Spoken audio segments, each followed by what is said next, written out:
Hello दोस्तों, में हम लोग जानेंगे इस कंपनी के बारे में। तो इसका वैल्यू देख सकते हो 10% रिटर्न, 5 भी देख सकते हो 15% रिटर्न दिया है।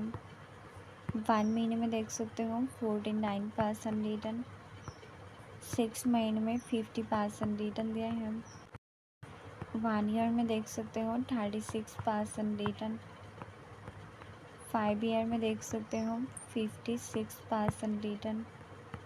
1 डे देख सकते हो रिटर्न अच्छा खासा ग्राफ भी बड़े हैं। प्राइस भी देख सकते हो 263। इसका मार्केट साइज देख सकते हो, पी देख सकते हो 57। डिविडेंड देख सकते हो, मार्केट ओपन हाई लो देख सकते हो। क्या आप भी इस कंपनी की शेयर होल्डर हो या दूसरे कंपनी का, मुझे भी कमेंट करके बताना। तो आज के लिए इतना ही काफ़ी। May God bless you, good bye.